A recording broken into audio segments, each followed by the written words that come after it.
ईश्वर कौन है, कहाँ है, कैसा है, इन प्रश्नों का उत्तर वही पा सकता है जो अपने भीतर बाहर फैले संसार को अच्छी तरह समझ सके। और ईश्वर से जुड़ने का सबसे सरल मार्ग है संगीत व नृत्य। रोज की तरह हम नृत्य साधना करें और खुद को प्रभु के नाम में विलीन कर दें।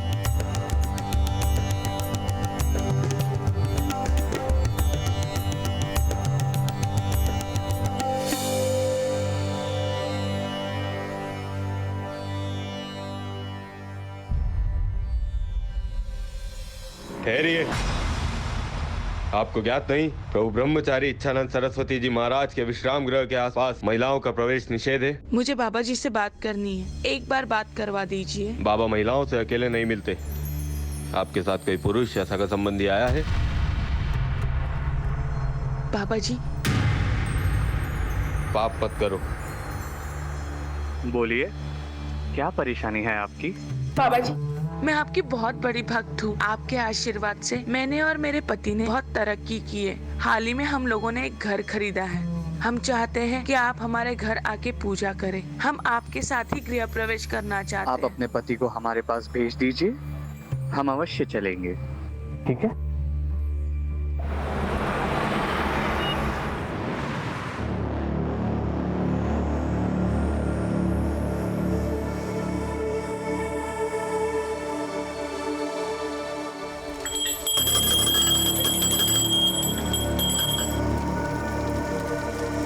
पूजा संपन्न हुई। अब हम आपसे विदा लेते हैं। बाबा जी, इतनी कड़ी धूप में आप वापस गाजियाबाद जाएंगे, वो भी खाली पेट?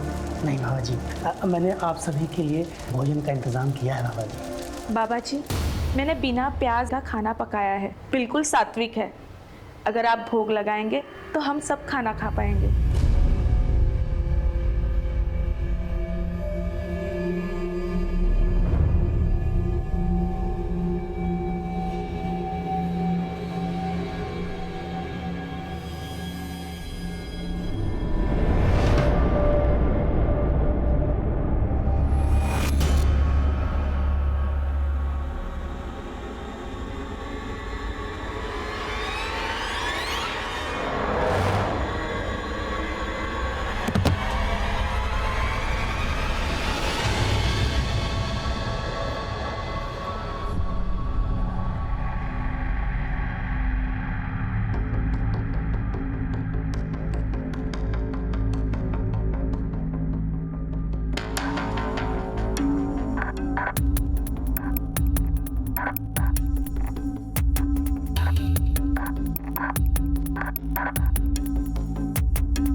एक पाखंडी बाबा द्वारा धर्म और आस्था के नाम पर कलंकित करने वाले किस्से तो बहुत देखे होंगे आप, लेकिन जो आज आपने देखा वो किसी अपवाद से कम नहीं। एक बहुत ही सोची समझी साजिश के तहत एक धर्म गुरु को कलंकित किया जा रहा था। इसमें कितना सच था, कितना झूठ, कौन था अत्याचारी, क्या था अत्याचार, ये एक ऐसा केस था जो गाजियाबाद का मशहूर केस बनकर सामने आया और ना जाने कितने घिनौने जुर्म का पर्दाफाश कर दिया।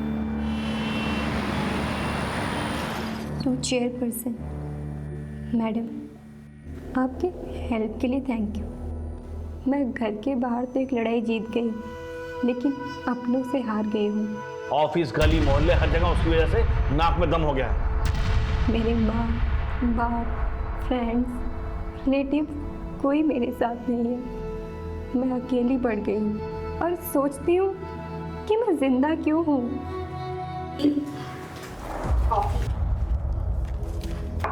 क्या छुपा रहे हो? दी, ये आप लिख रही हो जो अपने स्कूल की टॉपर, अपने कॉलेज की टॉपर, अपने कॉलेज यूनियन की प्रेसिडेंट रह चुकी है। दी, you were an inspiration to everyone. थी, हूँ नहीं। अब तो ना मेरे पास जॉब है, ना मेरी लाइफ है और ना ही पैसे हैं। दी, मेरी मानो तो आपको पापा की बात मान लेनी चाहिए।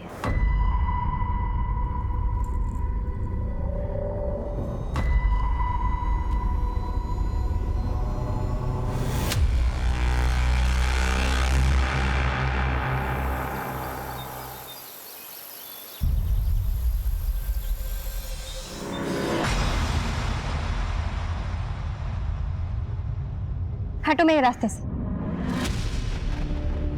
देखो रितु, मैं फिर तुम्हें कह रहा हूँ, केस वापस ले लो, तुम्हारी लाइफ फिर पहले जैसे नॉर्मल हो जाएगी। तू हटेगा मेरे रास्ते से या मैं पुलिस को बुलाऊं? उम्र भर अपने भाई की तरह जेल में सड़ेगा। हटो।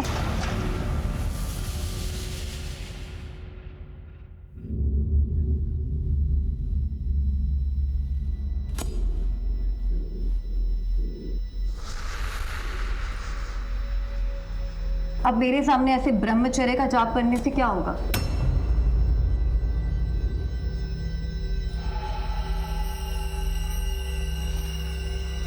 आपकी मनसा क्या है? आपको मैंने कितना समझाया लेकिन आप तो माने ही नहीं। आप तो अपनी भक्ति और शक्ति से सबके दिल जीतते रहे। ऐसे थोड़े ना चलता है।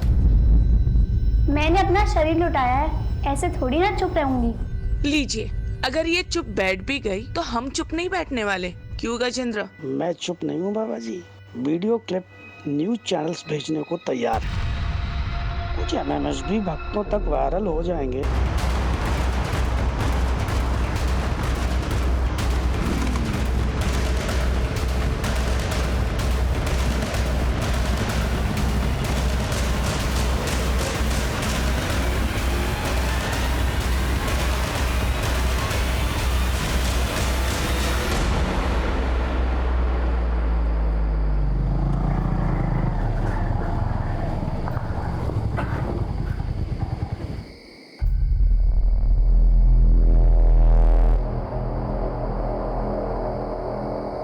आप ना यहाँ पर रुको, मैं देख के आता हूँ।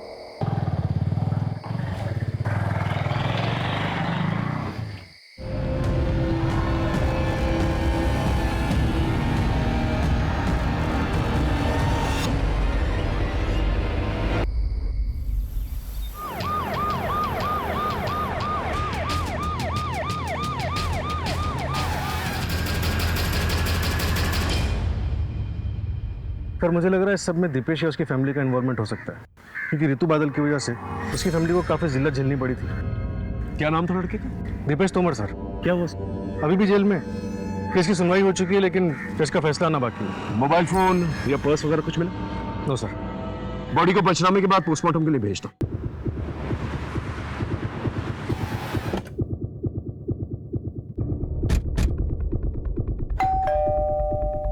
सर, हम क्यों उस लड़की को मारेंगे या मरवाएंगे? हमारे बेटे की जो जिंदगी बर्बाद होनी थी वो तो हो ही गई। सेशन कोर्ट ने तो अपना फैसला सुना दिया, आप हाई कोर्ट में अपील कर देते। वैसे भी ऋतु तो मर चुकी है, आप कोई ना कोई जुगाड़ करके अपने बेटे दीपेश को जेल से निकलवा लें। हम कुछ नहीं करने वाले सर। ये दीपेश के साथ फोटो में ये शख्स कौन है? ये मेरा छोटा बेटा सर्वेश है, केरला गया है। हम आयुर्वेदिक दवाई के थोक विक्रेता हैं, वही लेने गए। जरा फोन लगाइए इसे। लगे।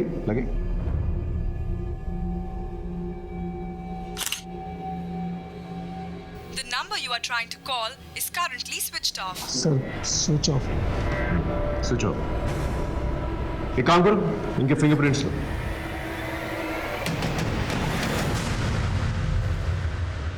इस सर्वेश का मोबाइल सर्विलेंस पे डालो और उसके कॉल रिकॉर्ड निकालो और उसके फोटोज खबरी नेटवर्क पे डिस्ट्रीब्यूट करो। Right sir. अपने एक आदमी को तुमर के घर के आसपास रखो, नजर रखने के लिए कहो। Okay sir.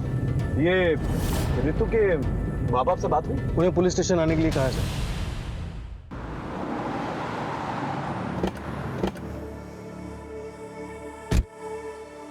सर, मेरी बेटी लड़ाई लड़ते लड़ते थक गई थी, फिर भी उसे किसी ने मार दिया।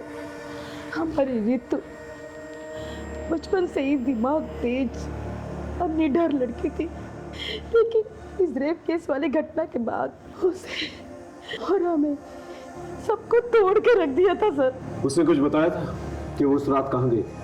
उससे ज्यादा कुछ पूछते नहीं थे सर। उससे कुछ पूछते तो वो जल्दी चिढ़ जाते थे। मेरी बेटी अंदर से बहुत ही टूट गई थी। सर, ये लेटर रितु दीदी के डेस्क से मिला था।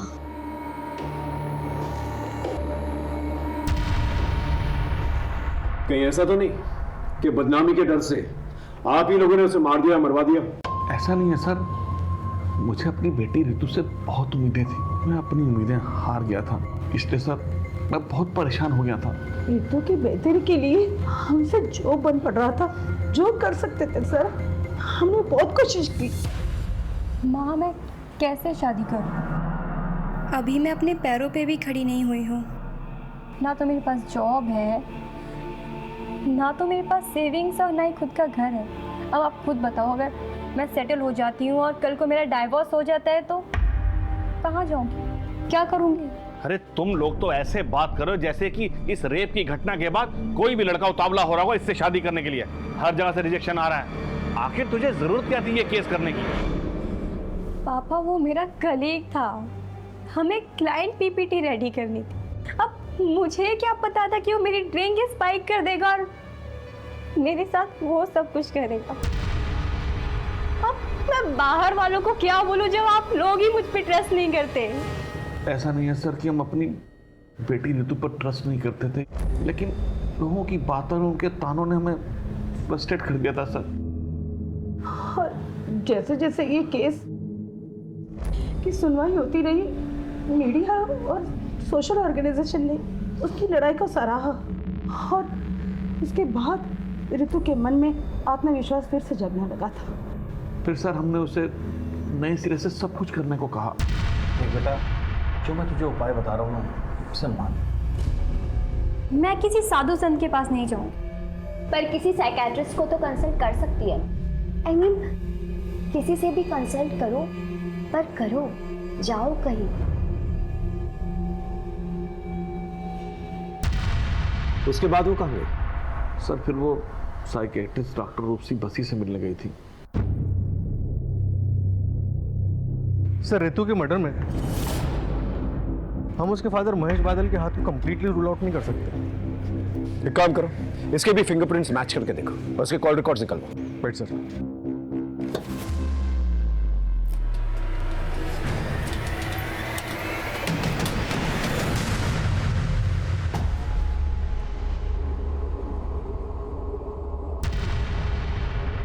पिछले महीने का चढ़ावा आप पहले ही ले जा चुकी हैं। अब जो कुछ भी जमा पूंजी है यही है। प्रणव, ये हमारे आश्रम के गहने पैसे हैं, ये हम ऐसे ही किसी को नहीं दे सकते। आप रहेंगे, आपकी आस्था रहेगी, तभी तो ये आश्रम रहेगा।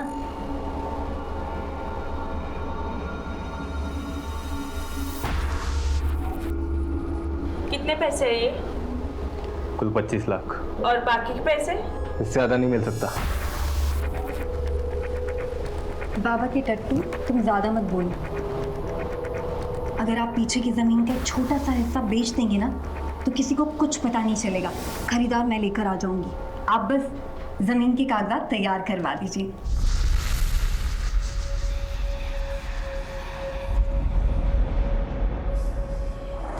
हाँ जी, मैं ऋतु बादल की साइकेट्रिस्ट हूँ। ऋतु मेंटली बहुत स्ट्रांग थी, मेडिटेशन और रनिंग से वो क्विकली रिकवर कर रही थी। डॉक्टर, आज तो रनिंग करते वक्त मेरे पीछे मेरे रेपिस्ट का भाई पड़ गया था। व्हाट? लेकिन मैंने उसे डांट कर भगा दिया। मैंने बोला कि मैं पुलिस में कंप्लेंट कर दूंगी। That's great. ऐसे ही अपनी जीने की चाहत और जोश को बनाए रखो। बस 3-4 सेशन और फिर तुम्हें मेरे पास भी हफ्ते में 2 बार आने की जरूरत नहीं है, महीने में 1 बार आ जाना। एक्चुअली मैं भी आपको यही बताने वाली थी कि अब आगे से मैं आपके पास नहीं आ पाऊंगी, क्योंकि मुझे मेरे स्पिरिचुअल गुरु मिल गए हैं। उनसे बातें करना, उनकी बातें सुनना मुझे बहुत अच्छा लगता है। उस गुरु के बारे में कुछ बताया था उसने? वो कौन था, उसका नाम क्या था? इच्छानंद सरस्वती जी।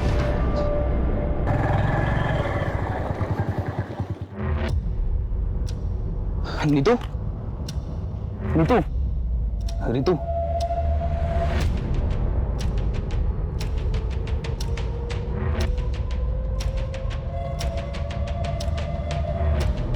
ऋतु, आई एम सॉरी।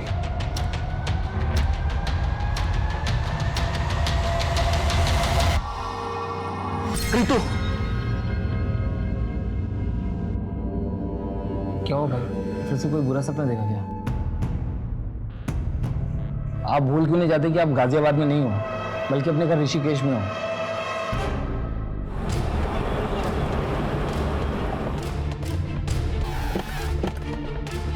कोई कहता है नौकरी परेशान कर रही है, कोई कहता है पत्नी परेशान कर रही है, कोई कहता है माँ बाप परेशान कर रहे हैं, कोई कहता है बच्चे परेशान करते। मेरा उन सब से एक ही जवाब है, अगर इतना परेशान कर रहे, कभी ईश्वर से कहते हुए सुना है मुझे मेरे भक्त परेशान कर रहे हैं? नहीं ना? क्षमा चाहता हूँ, आप लोगों को नीचे बैठना पड़ रहा है। जी, ऋतु बादल आपकी शिष्य थी मतलब? जी, उसका मर्डर हो गया। ओम शांति।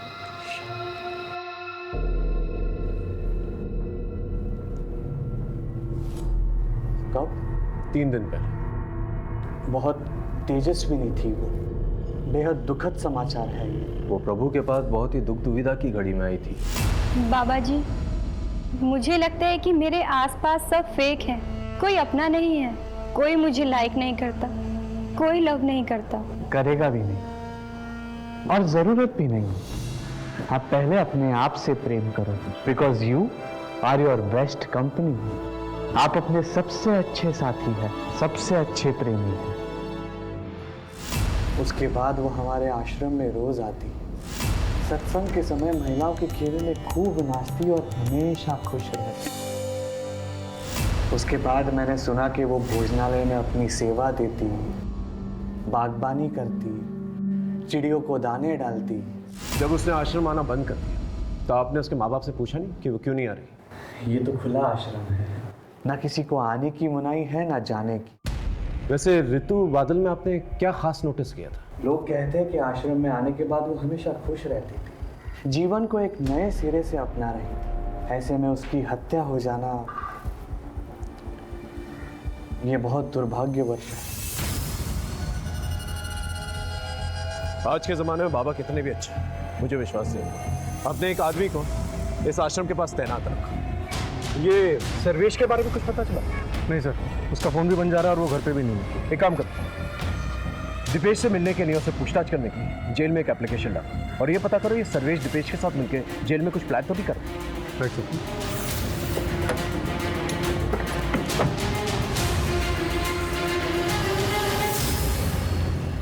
ये रही ऋतु बादल की पोस्टमार्टम रिपोर्ट। रिपोर्ट के हिसाब से मौत रात 11:30 से 1:30 के बीच में हुई और मौत गला दबाने की वजह से हुई। इसके अलावा कोई खास इन्फॉर्मेशन नहीं है।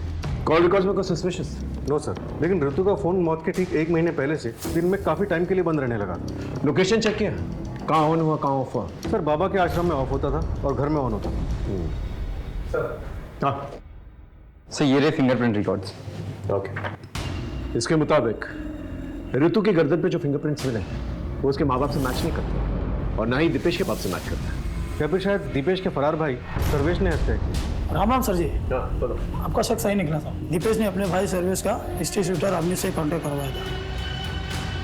फिर तो सर अवनीश के अड्डे पर धावा बोलते, क्योंकि अब जेल जाकर दीपेश से पूछताछ करने की जरूरत तो नहीं पड़ेगी। राइट।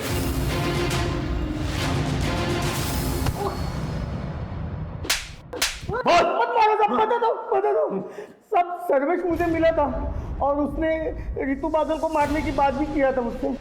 तूने उसे मार डाला? नहीं, मैंने नहीं मारा था, क्योंकि एक रोज पहले वो मुझे एडवांस के पैसे देने वाला था, लेकिन पैसे लेके वो आया ही नहीं। फिर दूसरी सुबह हमें पता चला कि उस लड़की की मौत हो गई। भगवान की कसम साहब, सच बोल रहा हूँ। ये सर्वेश तुमर के बारे में पता कर।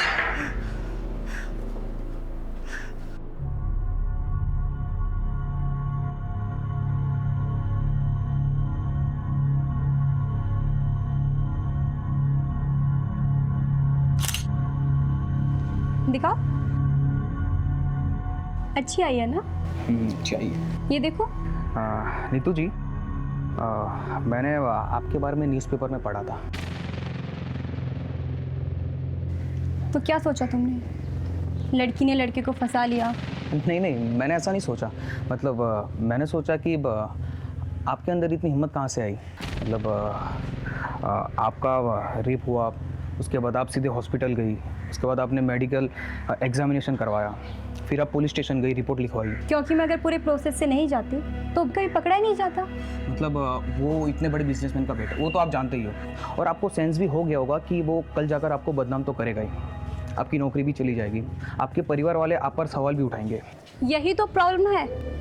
आज तक औरतें और लड़कियां यही सोच सोच कर अत्याचार सहते आ रही, पर अब नहीं।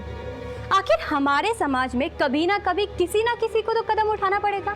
ये आपने सही कहा। वैसे मैं ना आपका बहुत बड़ा फ़ैन हूँ, मतलब आपको कभी भी मेरी ज़रूरत पड़े ना तो प्लीज़ आप मुझे बुलाइए।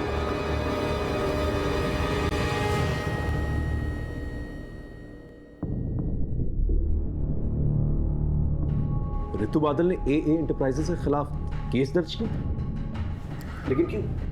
रितु ने मुझे बताया था कि ऑफर लेटर मिलने के बाद जब वो दूसरे दिन जॉब ज्वाइन करने गई तो उन्होंने उसके साथ वियर्ड बिहेव किया। I am sorry Ritu, company ने आपकी जॉब अपॉइंटमेंट होल्ड पर कर दी।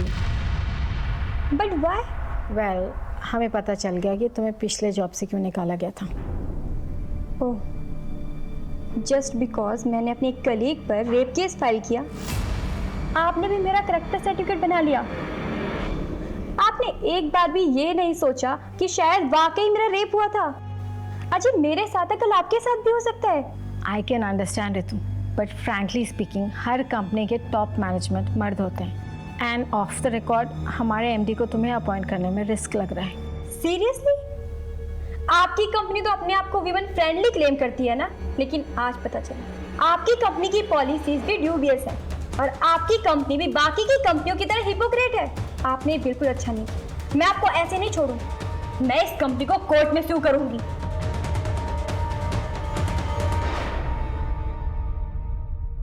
अब ऋतु रही नहीं है तो केस का कोई फायदा नहीं है, कंपनी ने एम्प्लॉय को भी निकाल दिया है। सर, हो सकता है कि उस एम्प्लॉय ने बदला लेने के लिए ऋतु का मर्डर कर दिया या फिर करवा दिया। उस एम्प्लॉय की डिटेल्स है आपके पास? ये उसका बायोडेटा। सोनल गुनात्रा। मेरी कंपनी ने मुझे सिर्फ एक पंचिंग बैग के जैसे यूज़ किया है। मेरे MD ने खुद एक पेपर लाके दिखाया था मुझे, जिसमें लिखा था कि ऋतु ने पिछली कंपनी पर एक रेप केस डाला और मुझसे उन्होंने कहा कि ऋतु को जॉब से बाहर निकाल दो। फिर बाद में जब ऋतु ने इस कंपनी पर केस डाला तो मेरे MD ने कंपनी की इमेज को साफ सुथरा रखने के लिए मुझे जॉब से बाहर निकाल दिया और कहा कि ऋतु को एम्प्लॉय करने का डिसीजन मेरा पर्सनल डिसीजन था, ना कि कंपनी का डिसीजन। आप 10 तारीख को रात को 11:30 बजे से 1:30 बजे के बीच में कहाँ थी? सर, मैं अपने PG में थी, गौतम नगर में। ठीक है, आप जा सकते। इसके स्टेटमेंट को क्रॉस चेक करो, देखो ये सच बोल रही है।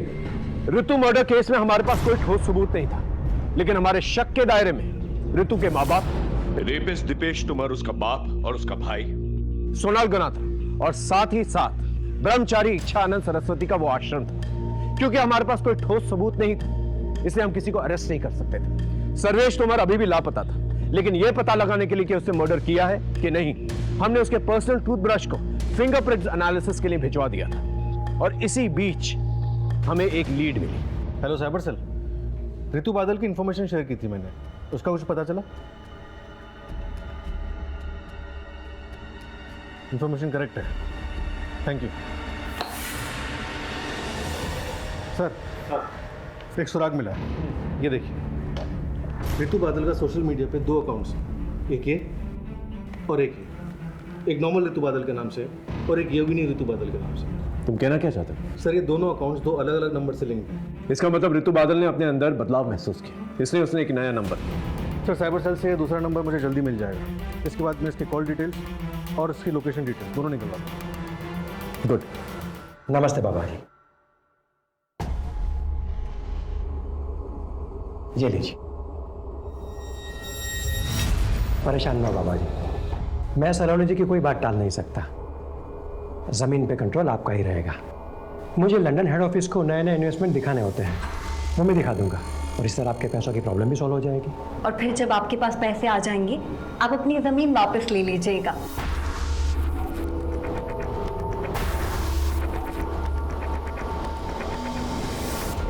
सर, ये देखिए ऋतु के दूसरे नंबर के कॉल रिकॉर्ड्स। ये नंबर ऋतु की मौत से 10 दिन पहले लिया गया था। और सर ये देखिए 10 तारीख की शाम 6:30 बजे ऋतु को किसी आनंद प्रसाद नाम के आदमी ने फ़ोन किया था और उसके बाद 10:30 बजे रात को उसका फ़ोन लोकेशन आनंद प्रसाद का घर दिखा रहा है और फिर आधे घंटे बाद उसी एरिया में उसका फ़ोन स्विच ऑफ हो जाता है और 15 किलोमीटर दूर ऋतु की मौत। एक काम कर, इस आनंद प्रसाद की डिटेल्स दिखा। Okay sir.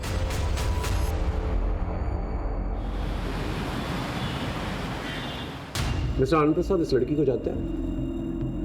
हाँ हाँ, ये तो वही लड़की है जो मेरे पास जॉब के लिए आई थी। Hello sir. बैठो बैठो। आप मिलने के लिए बहुत डेस्परेट थे मिस रितु? एक्चुअली सर, आपकी कंपनी की अपॉइंटमेंट के बारे में मुझे आज ही पता चला, तो मैंने सोचा कि वैकेंसी फुल होने से पहले मैं आपसे आके घर ही मिल लूं। कितनी देर तक थी आपके घर पे? तकरीबन आधे घंटे में। उसके तुरंत बाद उसका मोबाइल नेटवर्क ऑफ हो जाता है और उसके आधे घंटे की दूरी पे उसका मर्डर हो जाता है। क्या बात कर रहे हैं आप? मैंने तो उसे जॉब पे रखने का मन बना लिया था। ठीक है, थैंक यू वेरी मच, आप जा सकते हैं। सर वैसे तो ये आनंद प्रसाद MD है, लेकिन मुझे इस पे भी शक हो रहा है।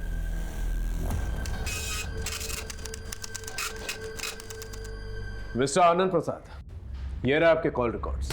इसके मुताबिक आप बहुत यंग लड़कियों के संपर्क में थे। So what? Is there any problem?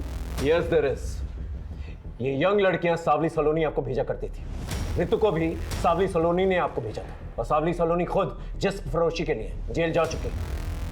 अब आप सच बताएंगे, क्योंकि रितु बादल का मर्डर हो चुका है जो आपके घर आई। बोलिए। रितु एक एस्कॉर्ट थी और सावली सलोनी उसकी agent.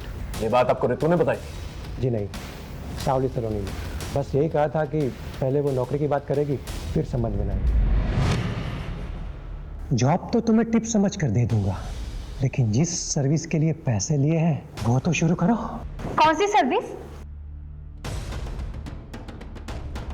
Body to body service. आपको कोई गलतफहमी हुई है। मुझे सलोनी जी ने यहाँ सिर्फ और सिर्फ जॉब के लिए भेजा था। लेकिन तुम्हारे 1 घंटे के लिए उसने मुझसे 40,000 लिए हैं। So don't waste my time. सावली सलोनी को ढूंढना बहुत जरूरी है, और ये पता लगाना बहुत जरूरी है कि ये रितु बादल का मर्डर केस सावली सलोनी के सेक्स रैकेट से तो नहीं जुड़ा हुआ, और कोई पर्सनल रंजिश तो नहीं। इस सर्वेश के बारे में कुछ पता चला? सर वो अभी भी अंडरग्राउंड, और सर रितु बादल के गले पे मिले फिंगरप्रिंट्स के निशान सर्वेश के फिंगरप्रिंट से मैच नहीं करते। सर हो सकता है सर्वेश ने खुद ये मर्डर ना किया, और ना ही अवनीश चौधरी से करवाया, बल्कि शायद किसी और से करवाया।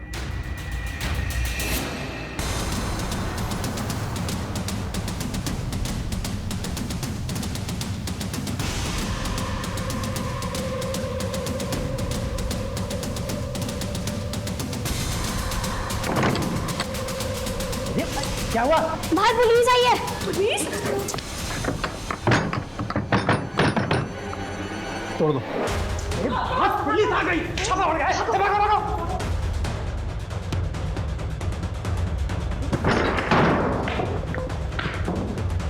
उस तरफ सर्च करो।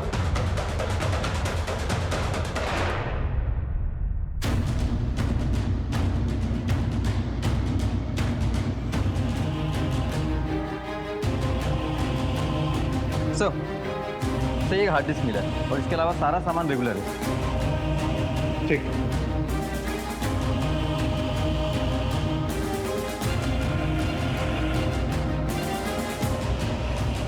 और सर इसमें काफ़ी आदमी ऐसे हैं जो कोई मूवमेंट नहीं कर रहे हैं। ऐसा लगता है जैसे बेहोशी की हालत में। सर एक और वीडियो है।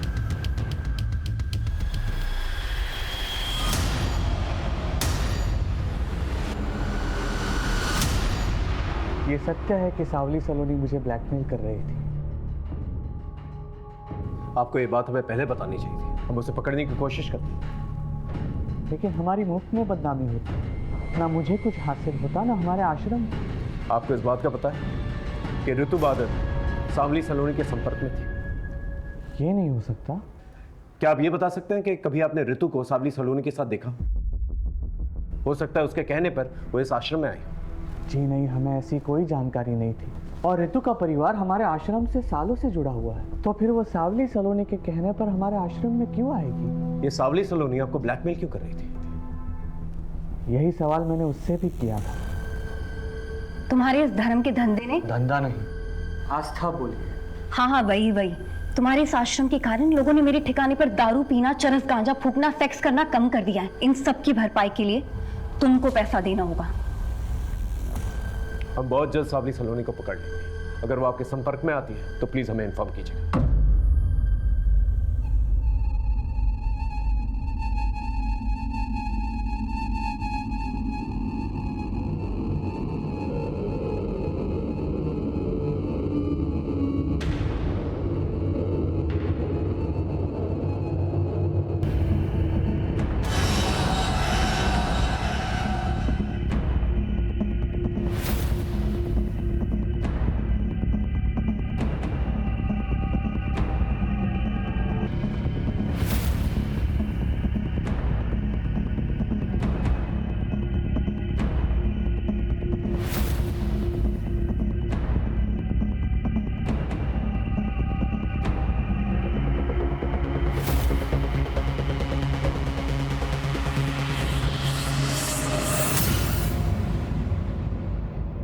सर मैंने रितु बादल, सावली सलोनी और आनंद प्रसाद इनके कॉल रिकॉर्ड्स को क्रॉस चेक किया और सर एक नंबर कॉमन पाया।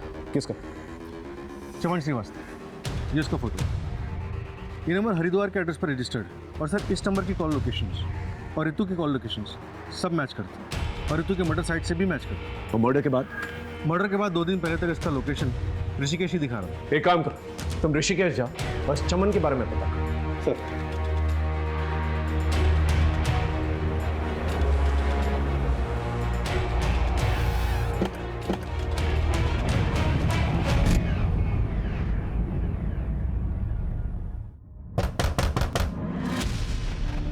जी चमन श्रीवास्तव। जी मेरा भाई है। आप कौन? UP police.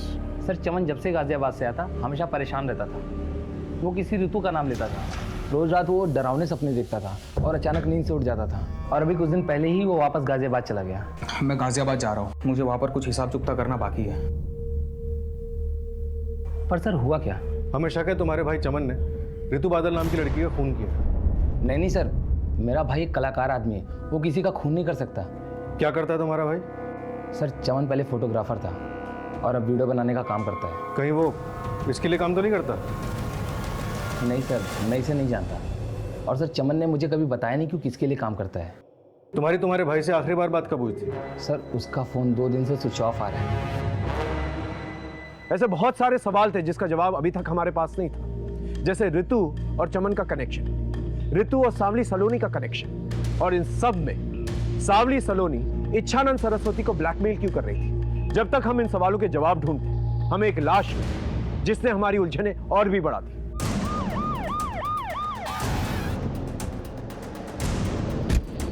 चमन श्रीवास्तव की बॉडी मिली है सर, किसी तेज धार वाले वेपन से उसका पेट काटा गया। मर्डर वेपन मिला? सब आसपास देख लिया सर, कुछ नहीं मिला। मेरी गट फीलिंग कह रही है कि ये केस इच्छानंद सरस्वती और सावली सलोनी के बीच में कहीं ना कहीं उलझा हुआ है। सर आश्रम पे हमारी नजर है, लेकिन सावली सलोनी का कोई ठिकाना नहीं मिल रहा। ऐसे बैठे रहने से तो कुछ भी नहीं होने वाला। एक काम करो, तुम कस्टमर बन के रेड लाइट एरिया में जाओ और सावली सलोनी के बारे में पता करो। ये कहीं ना कहीं तो अपना धंधा चला रही है।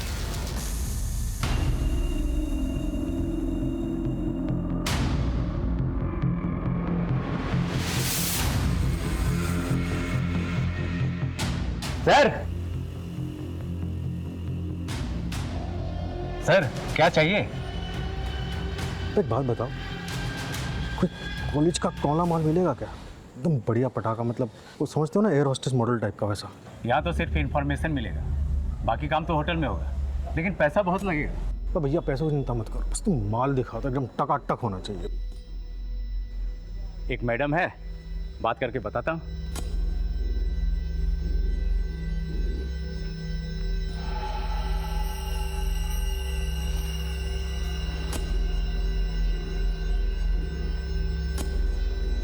सर गाड़ी वाड़ी है क्या?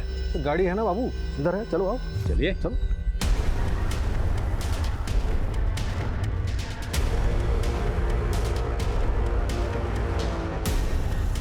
ये लोग आनंद विहार की तरफ जा रहे हैं, फॉलो करते रहो, लेकिन डिस्टेंस बना के रखो।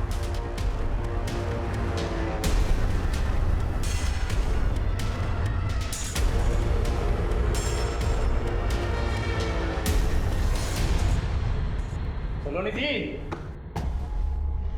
सर ये सलोनी जी ही हैं जिसके पास गाजियाबाद में किसी भी टाइम पर टॉप क्लास की इंटरनेशनल लड़कियां मिलती हैं। अच्छा तो ये हैं। आप इंजॉय कहाँ करेंगे, यहाँ या होटल में? देखिए एंजॉय तो हम कहीं और ही करेंगे, फिलहाल आपका वॉशरूम यूज करेंगे। सर अंदर है ना? आते हैं। टीम बी ऊपर आ जाओ जल्दी। चलिए आप दोनों को एंजॉय कराते हैं।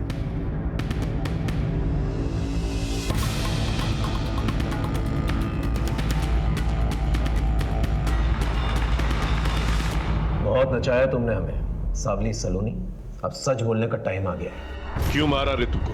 नहीं सर, मैंने उसको कोई मर्डर नहीं किया और ना ही मैंने उसका मर्डर करवाया। हाँ, मैंने उसे अपने क्लाइंट के पास ज़रूर भेजा था। तुझे ना उसे थोड़ा इम्प्रेस करना है। हाँ मैं कर लूँगी, मेरी वर्क प्रोफाइल अच्छी है। वो कुछ और ही समझ रही थी, लेकिन तुम ऑलरेडी पैसे ले चुकी थी उसके नाम पर। नए में तो सब लड़कियां ऐसे ही करती है सर, पर मुझे क्या पता था कि वो ऐसे भाग जाएगी। ये चमन श्रीवास्तव कौन? वैसे तो वो वीडियो बनाता है, पर लड़कियों की सिक्योरिटी के लिए हम उसे साथ में भेज देते थे। पर वो उस ऋतु को पसंद करने लग गया था और उसी ने उसे भगाने में भी मदद की थी। इसलिए तुमने उसका मर्डर कर दिया? नहीं सर, मैंने किसी को नहीं मारा सर। चलिए 1 मिनट के लिए मान लेते हैं कि तुमने ऋतु और चमन को नहीं मारा, लेकिन ब्रह्मचारी इच्छानंद सरस्वती उसे तो ब्लैकमेल किया ना तुमने? बिल्कुल किया था सर। करती नहीं तो वो रास्ते पे कैसे आता? ऋतु तो काफी सुलझी हुई लगी, तुम्हारे संपर्क में कैसे? मेरे पार्टनर की मदद से। उसी ने उसे धोखे से मेरे पास भेजा था। कौन है तुम्हारे पास?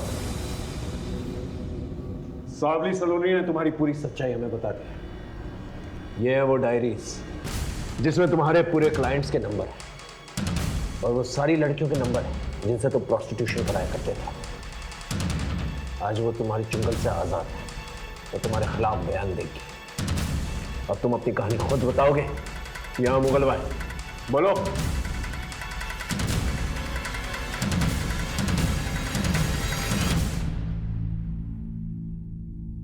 देखिए, मैं पहले ही क्लियर कर दूं कि ना ही मैंने ऋतु को मारा है ना मरवाया है।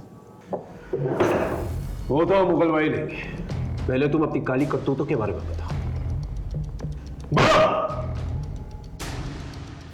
संभोग और समाधि, ये दोनों ऐसी चीजें हैं जिससे भारत देश में किसी भी मूर्ख या किसी भी होशियार को लपेटा जा सकता है।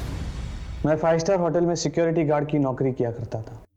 वहां मैं देखता था साधु महात्मा को कुछ युवतियों के साथ आते जाते। बस उसी दिन से मुझे मेरा जीवन सत्य मिल गया। मैंने मंदिर बनवाया और फिर मसाज पार्लर के जरिए देह व्यापार का धंधा शुरू किया। और फिर तुमने सावली सलोनी जैसे धंधे वाली से कनेक्ट किया, है ना? मैं सावली सलोनी जैसे लोगों के पास लड़कियां भेजता और फिर दूसरी बार उन्हीं क्लाइंट्स के साथ डायरेक्टली डील करता। इसलिए सावली सलोनी अपना पैसा निकलवाने के लिए तुम्हें ब्लैकमेल कर रही थी? अरे ऐसे थोड़ी ना, हमारा नेटवर्क कश्मीर से लेकर कन्याकुमारी तक और सूरत से लेकर कोलकाता तक फैला हुआ है। आप देश विदेश कहां भी जाओ, हमारी सेवाएं आपको एक फोन कॉल में उपलब्ध की जाएंगी। वो 17 फोन हमें मिल चुके हैं और वो नई लड़कियों को जो नया नंबर देते थे उसके बारे में ही पता चल चुका है, जैसे तुमने ऋतु को दिया था। लेकिन बहुत बड़ी गलती कर बैठे तुमने ऋतु को अपने प्रेम जाल में फंसा दिया। लेकिन ऋतु ऐसी लड़की नहीं, इसीलिए मैंने ऋतु को नौकरी के लिए सावली सलोनी के पास भेजा था। तुम एक काम करो, तुम सावली सलोनी से जाके मिलो। वो हमारी परम भक्त है, वो तुम्हें सही इंसान से मिलवा देगी जो तुम्हें बेहतरीन नौकरी देगा। थैंक यू सो मच बाबा जी। लेकिन ऋतु वहां से भाग गई। और ये बात तुम्हें चमन के थ्रू पता चली, जो तुम्हारे लिए ब्लैकमेलिंग किया करता था और सेक्स वीडियोस बना करता था। और फिर बाद में तुमने ऋतु को मारा। मैंने ऋतु को नहीं मारा, लेकिन हाँ, चमन ऋतु को भगाकर ले गया था। जब तक हम लोग वहां पर पहुंचे तब तक ऋतु मर चुकी थी और चमन भी गायब था।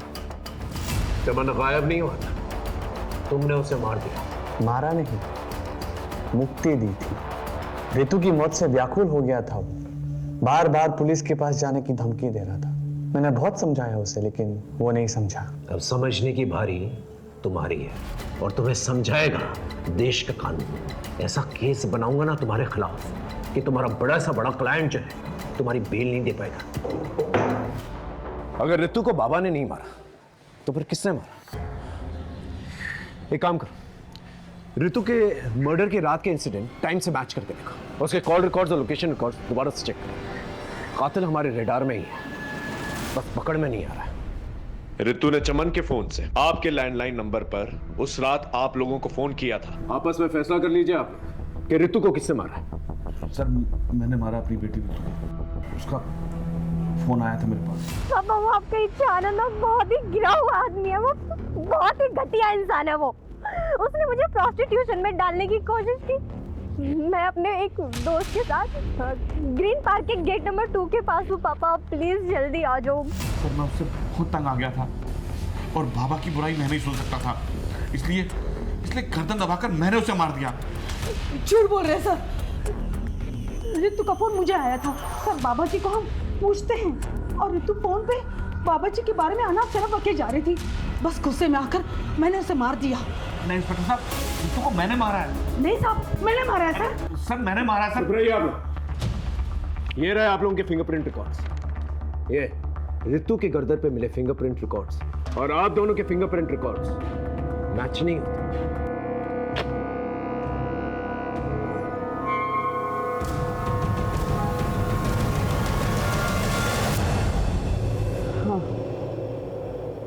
मैंने मारा रितु को। तंग आ गई थी उससे, उसके वजह से मुझे अपने ऑफिस में अपने कलीग से, अपने फ्रेंड से सुनना पड़ता था। इसकी बहन ने लड़के के मजे ले लिए और फंसवा दी। लेकिन ये बात सच नहीं थी, तुम भी जानती थी। हाँ, पर रितु बहुत फॉरवर्ड थी, तो मुझे लगा शायद अटेंशन के लिए इनवाइट किया होगा। उसकी वजह से मुझसे सब लड़के कटने लगे थे। अरे इसके साथ डेट पर मत जाना, वरना रेप के चार्जेस में अंदर करवा देते। पर फिर जब उस दिन उसने वो बाबा के धोखेबाज वाली बात की, तो फिर मेरी सटक गई। मुझे लगा ये सारे पंगे इसी के साथ क्यों होते हैं, शायद यही सब कुछ करती होगी और मैंने मार दिया उसको। और ये बात तुमने अपने माँ बाप को बताई। वो एक बेटी तो खो ही चुके थे, दूसरी नहीं खोना चाहते थे, इसलिए तुम्हें प्रोटेक्ट कर रहे थे। हाँ सर। ब्रह्मचारी इच्छानंद सरस्वती एक फ्रॉड, एक धोखेबाज इंसान है, और उसकी आस्था में आकर तुमने अपनी बहन को ही मारा।